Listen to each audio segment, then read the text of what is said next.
চামড়া গা থেকে ছিলে ফেলা হয়েছে। এরপরে তার মাংসগুলো যেমনি ভাবে গরুর মাংস দাসা দিয়ে ছোট ছোট করে চুরাই, তেমনি ভাবে ছোট ছোট টুকরা করেছে। তার হাড্ডিগুলো ছোট ছোট করে টুকরা করেছে। এটি অত্যন্ত অমানবিক। এই যারা হত্যার ঘটনা ঘটিয়েছে এরা আওয়ামী লীগের, এরা শেখ হাসিনার লোক। বাংলাদেশে এই ঘটনা ঘটলে ওদেরকে ধরা হতো না, বিএনপি জামাতকে ধরা হইতো। ভারতে ঘটেছে তো, যে কারণে আর বিএনপি জামাতকে ধরার তো সুযোগ নাই। আওয়ামী লীগের সাধারণ সম্পাদক বলেছেন, এমপি আনার যদি কোনো অপরাধের সাথে জড়িয়ে থাকে তাহলে সেটি তদন্তে বেরিয়ে আসবে। আপনারা যখন নমিনেশন তাকে দিয়েছিলেন তখন কেন তদন্ত করেন নাই?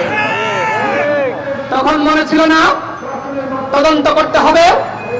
এরকম একজন মাফিয়াকে আপনারা নমিনেশন দিলেন, যে কিনা চোরা কারবারির সাথে জড়িত, যে কিনা মাদক ব্যবসার সাথে জড়িত। এই মাদকের ব্যবসা, সোনা চোরা কারবারির ব্যবসা, সেটি হাত পাটাকে কেন্দ্র করে আজকে তাকে হত্যাকাণ্ডের শিকার হতে হয়েছে। তার বন্ধুরাই তাকে হত্যা করেছে। তার বন্ধুরাই যদি বাংলাদেশে তাকে হত্যা করত, ওই তার বন্ধুদেরকে ধরা হতো না, কারণ তারাও আওয়ামী লীগের লোক। যেমনি ভাবে ওই যে Aziz, all the prime minister man, দেখেন নাই? এরা সবাই শেখ হাসিনার লোক। শতবারের বেশি সাগর রুনি হত্যাকাণ্ডের প্রতিবেদন পিছিয়েছে সরকার। সাগর রুনি হত্যাকাণ্ডের ক্লু খুঁজে পায় না, কিন্তু যখন তার একজন এমপিকে হত্যা করা হয় তখন 24 ঘন্টার মধ্যে সরকার প্রধান থেকে শুরু করে সরকারের স্বরাষ্ট্রমন্ত্রী তারা বলে দিতে পারেন কারা হত্যাকাণ্ড ঘটিয়েছে। স্বরাষ্ট্রমন্ত্রী কি বলেছিলেন? তিনি বলেছিলেন ভারতের কেউ এই ঘটনা ঘটায়নি। তার যদি হিম্মত থাকতো তিনি বলতেন ভারত আজকে সন্ত্রাসীদের অভয়ারণ্যে পরিণত হয়েছে। দেখেন, এমপি আনারের কাছের লোকেরা হত্যা করলো, বাংলাদেশে করেছে? বাংলাদেশে করে নাই। কোথায় করেছে? ভারতে। ভারতকে বেছে নিয়েছে। কেন? কি কারণে? কারণ ভারতে চাইলে যে কোনো অপরাধ করা যায়। ভারতকে আজকে বাংলাদেশের এই মাফিয়ারা তাদের স্বর্গ রাজ্য মনে করে। যে কোনো অপরাধ, যে কারণে তারা ভারতকে বেছে নেয়, ভারতে করার জন্য তারা মনে করে এখানে অপরাধ করলে সমস্যা হবে না। বিএনপির অনেক নেতারা আজকে বাংলাদেশে বসে ভারতের আগ্রাসন আধিপত্যবাদের বিরুদ্ধে প্রতিবাদ করছে। বিএনপির যুগ্ম মহাসচিব রুহুল কবির রিজভী তিনি ভারতীয় পণ্য বর্জন করার জন্য জনগণের প্রতি আহ্বান জানিয়েছেন। আমরা এই আহ্বান গণ অধিকার পরিষদের পক্ষ থেকে জানিয়ে আসছি সবসময়। আজকে দেখেন ওবায়দুল কাদের সাহেব আজকে তিনি বলছেন বাংলাদেশে লু আসলো, মিষ্টি মিষ্টি কথা বললো, গল্প শোনালো। লু বললো যে সম্পর্ককে সামনের দিকে এগিয়ে নিয়ে যেতে চাই। সেই লু যখন বাংলাদেশ ছেড়ে দিল, প্রস্থান করলো, এরপরেই বাংলাদেশের সেনাবাহিনীর সাবেক প্রধান তার উপরে নিষেধাজ্ঞা আসলো। খুব সম্মানের, তাই না? আমাদের সেনাবাহিনী খুব গর্বিত হয়েছে, তাই না? যখন তার বিষয়ে আল জাজিরাতে সংবাদ প্রকাশিত হয়েছিল তখন সেনাবাহিনীর পক্ষ থেকে, দপ্তর থেকে এটিকে প্রত্যাখ্যান করা হয়েছিল। এখনো পর্যন্ত আমরা দেখেছি যে নিষেধাজ্ঞা আসলো, সে এবং তার পরিবারের উপরে সেনাবাহিনী কিছু বলে নাই। আমাদের পররাষ্ট্রমন্ত্রী বলেছে যে এটি সেনাবাহিনীর বিষয়। আমরাও দেখতে চাই সেনাবাহিনী কি করতে চাই। আসলে কি আজিজকে তারা গ্রেফতার করবে? মার্শাল লর মাধ্যমে তাকে কি পানিশমেন্টের আওতায় আনবে, নাকি তার অপরাধ সেনাবাহিনী গায়ে মেখে নিবে?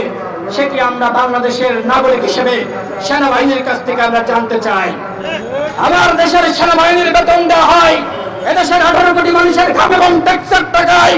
সুতরাং সেনাবাহিনীর প্রধান হলেন একজন দুর্বৃত্ত, একজন মাফিয়া যদি আমরা বাংলাদেশের নাগরিক হিসেবে মেনে নিতে পারি। আমরা এমন একজন মানুষকে সেনাবাহিনীর প্রধান হিসেবে দেখতে চাই যিনি দুর্নীতির সাথে দাঁড়াবেন না, যার পরিবার দুর্নীতির সাথে থাকবেন না, অথচ যার 3 ভাই বাংলাদেশের শীর্ষ মাফিয়া, সেই মাফিয়ার ভাইকে সেনাবাহিনীর প্রধান করা হয়েছিল। কারণ কি? কারণ এই যে যারা ক্ষমতায় রয়েছে এরাও তো মাফিয়া। তো মাফিয়ারা কি করবে? মাফিয়ারা তো মাফিয়াদেরকেই ক্ষমতায় বসাবে। সেটাই ঘটেছে বন্ধুগণ। বাংলাদেশের সেনাবাহিনীতে অসংখ্য দেশপ্রেমিক মানুষ রয়েছে, সাবেক সেনা কর্মকর্তারা। আমরা দেখেছি বিভিন্ন জায়গায় তারা আধিপত্যবাদের বিরুদ্ধে বক্তব্য দিচ্ছে, দেশের মানুষের পক্ষে অবস্থান করছে। কিন্তু আজিজদের মতন যারা রয়েছে তাদেরকে আজকে খুঁজে বের করতে হবে কারা। এই যে আজিজ সেনাবাহিনীর প্রধান ছিল, সে কি আর কাউকে তার মতন যারা আছে তাদেরকে সেখানে বসায়নি? উত্তরসূরি তৈরি করে নাই? অবশ্যই করেছে। এইভাবে আজকে সেনাবাহিনীকে ধ্বংস করার ষড়যন্ত্রে এই সরকার লিপ্ত হয়েছে। সেনাবাহিনীকে ধ্বংস করা মানে কি? সেনাবাহিনীকে ধ্বংস করা মানে দেশের স্বাধীনতা সার্বভৌমত্বকে ধ্বংস করা। অর্থাৎ সেনাবাহিনীকে পঙ্গু করে এই সরকার ভারতের কাছে দেশকে বিকিয়ে দিতে চায়, দেশের স্বাধীনতা সার্বভৌমত্বকে তারা খর্ব করতে চায়। কিন্তু আমরা এটি কখনোই মেনে নিতে পারি না বন্ধুগণ। যে কারণে ভারতের তাবেদারদের বিরুদ্ধে আমরা সংগ্রাম শুরু করেছি। বাংলাদেশ থেকে আমরা এই মোদির তাবেদার যারা রয়েছে তাদের বিরুদ্ধে আমরা প্রতিরোধ করার চেষ্টা করছি বন্ধুগণ। আরেকজন বেনজির হাজার হাজার কোটি টাকার মালিক, সরকার জানতো না, তদন্ত করে নাই কেন? এতদিনের ঘটনা সরকারের কোন মন্ত্রীরা বক্তব্য দিয়েছে? যখন আজিজের উপরে স্যাংশন এসেছে তখন আজকে একটু আগে ওবায়দুল কাদের বলেছে যে আমরা সরকারের পক্ষ থেকে আজিজ এবং বেনজিরের দায় নিব না। দেখেন, এরা যখন ক্ষমতায় বসিয়েছে, আরাম করে চেয়ারে বসে গিয়েছে, এখন বলছে এই মাফিয়াদের দায় ওবায়দুল কাদের নিবে না, শেখ হাসিনা নিবে না। মাফিয়া তৈরির কারখানা কোথায়? মাফিয়া তৈরির কারখানা হলো আওয়ামী লীগ। আজকে ভালো মানুষগুলোকে এরা বিভিন্ন লোক দেখিয়ে, বিভিন্ন ভাবে সুবিধা দিয়ে আজকে দুর্নীতির সাথে জড়িয়ে পড়তে বাধ্য করছে বন্ধুগণ। এজেলন গ্রুপ হাজার হাজার কোটি টাকা পাচার করেছে। সালমান এফ রহমান ব্যাংক থেকে ঋণ নিয়ে সেই ঋণ পরিশোধ করে না। আমরা জানি বসুন্ধরার এমডি আনভির কিছুদিন আগে দেখলাম প্রধানমন্ত্রীর সাথে সাক্ষাৎ করেছেন, তার বাপের সাথে করে প্রধানমন্ত্রীর সাথে একটা সিঙ্গেল ছবি তুলেছেন, সেটি তার ফেসবুক পেজে দিয়েছেন। আন্দোলনের বিরুদ্ধে কি অভিযোগ? একজনকে হত্যা করেছে, একজন খুনি সে প্রধানমন্ত্রীর সাথে ছবি তুলছে, তার বিরুদ্ধে মামলা হলো। তাকে আমার এই মাননীয় বিচারকরা তাকে গ্রেফতার করতে পারলো না, বাংলাদেশের প্রশাসন গ্রেফতার করতে পারলো না। এই খুনিকে আশ্রয় প্রশ্রয় দিয়েছে আমাদের মাননীয় প্রধানমন্ত্রী শেখ হাসিনা। শেখ হাসিনা যাকে বাঁচাতে চায়, এই হাইকোর্ট রয়েছে, বিচার বিভাগ রয়েছে, তাকে কেউ ফাঁসাতে পারে বন্ধুগণ? তাকে কেউ ফাঁসাতে পারবে না। আজকে দেশটা কোথায় এরা নিয়ে গিয়েছে? আমার দেশে গণতন্ত্র নাই, দেশের মানুষ ভোট দিতে পারে না।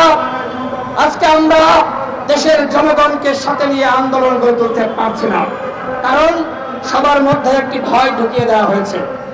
এই যে রিক্সা চালক ভাইয়েরা এখানে বেশ অনেকজন ছিল, বক্তব্য শুনছিল। দেখলাম যে আমাদের পুলিশ ভাইয়েরা যে এখানে দাঁড়িয়ে আছে তারাও আমাদের বক্তব্য শুনছে। দেখলাম এক একটা করে রিক্সা চালককে ধরলো আর বললো যাও। রিক্সা চালকরা আমাদের কথাগুলো শুনবে, পুলিশ প্রশাসন সেটি শুনতে দিবে না। কারণ এই রিক্সা চালকরা যখন আমাদের কথা শুনে উদ্বুদ্ধ হবে, রাজপথে নেমে আসবে, বাংলাদেশে গণ অভ্যুত্থান সৃষ্টি হবে, এই মাফিয়ারা ক্ষমতায় তখন থাকতে পারবে না। যে কারণে আজকে পুলিশে কনস্টেবল থেকে শুরু করে একদম আইনজীবী পর্যন্ত যাদেরকে নিয়োগ দেওয়া হয়, দেখবেন খোঁজ খবর নাই, তদন্ত করে, ভেরিফিকেশন করে যে এরা আওয়ামী লীগের পরিবার কিনা, এরা ছাত্রলীগ করেছে কিনা। আজকে এভাবে আমার দেশের সমস্ত প্রশাসনকে, আজকে সমস্ত রাষ্ট্রযন্ত্রকে আজকে আওয়ামী লীগ সরকার দলীয়করণ করেছে। আমরা বলতে চাই, যতই মনে করেন সবকিছুকে গুটিয়ে আনবেন, নিজের হাতের মুঠোয় নিয়ে যাবেন, পারবেন না। এই যে আজিম, আমার বাসাও ঝিনাইদহ, ঝিনাইদহ আমার জেলা, আমার এলাকার এমপি, এলাকায় তার বিশাল দাপট, এখনো পর্যন্ত যে মারা গেছে না, এই এমপির ছেলেপেলারা রয়েছে, কেউ ভয়ে কথা বলতে পারছে না। দেখেন দেশটা কোথায় নিয়ে গিয়েছে, কেউ ভয়ে কথা বলতে পারছে না। আজকে তার মাফিয়াতন্ত্র ঝিনাইদহে কায়েম হয়েছে, ঠিক একইভাবে পুরো বাংলাদেশের মাফিয়াতন্ত্র কায়েম করেছে। যে কারণে এখানে গণ অধিকার পরিষদের হয়তো দেখতে পাচ্ছেন যে 500 জন মানুষ, 700 জন মানুষ আমরা সমাবেশ করছি। সময় সুযোগ যখন আসবে, এই 500 জন থেকে 5000 মানুষ 5 লাখ মানুষের পরিণত হবে ইনশাআল্লাহ। গণ অভ্যুত্থান হবে না? শ্রীলঙ্কায় সেখানে রাজাপক্ষের পরিবারতন্ত্র কায়েম করেছিল, রাজাপক্ষের পরিবার, সেই পরিবারের বিরুদ্ধে কেউ কথা বলতো না। শ্রীলঙ্কার জনগণ এবং বিশ্বের জনগণ ধরে নিয়েছিল এই রাজাপক্ষের পরিবারের পতন হবে না। পতন হয় না বন্ধুগণ? হয়েছে। যখন পতন ঘনিয়ে আসবে, কেউ রক্ষা করতে পারবে না। সুতরাং এই যে মাফিয়া সরকার আজকে ক্ষমতায় রয়েছে, যার নেতৃত্ব দিচ্ছে আজকে বর্তমান প্রধানমন্ত্রী শেখ হাসিনা, যখন পতন ঘনিয়ে আসবে, কেউ আওয়ামী লীগকে রক্ষা করতে পারবে না। আমরা হুমকি দিতে চাই, লীগের মন্ত্রী এমপিদের অবস্থায় আনারের মতো হবে, আমি এটি বলবো না, কিন্তু জনগণ যখন খেপে যায়, তখন শাসক গোষ্ঠীর অবস্থা কি হয় সেটি আমরা শ্রীলঙ্কায় দেখেছি। চাঙ্গিয়া পরেও পালানোর জায়গা পায় না, হেলিকপ্টারের চাকা ধরে পাখা ধরেও পালানোর জায়গা খুঁজে পায় না। সুতরাং যারা আজকে বাংলাদেশে মাফিয়াতন্ত্র কায়েম করেছেন, তারা সাবধান এবং সতর্ক হয়ে যান। আজও কালো আপনাদের পতন হবে। পতনের পরে কি করবেন? ইয়ানামসি একজন বলল না, পতনের পরে ইয়ানামসি করবে। তারা বলবে কেন আওয়ামী লীগ করলাম, কেন আওয়ামী লীগ করলাম। আমরা সেই ধরনের রাষ্ট্র ব্যবস্থা চাই না। আমরা শেখ হাসিনার প্রতি আহ্বান রাখতে চাই, যদি প্রকৃতপক্ষে দেশকে ভালোবাসেন, তাহলে ক্ষমতা থেকে পদত্যাগ করুন।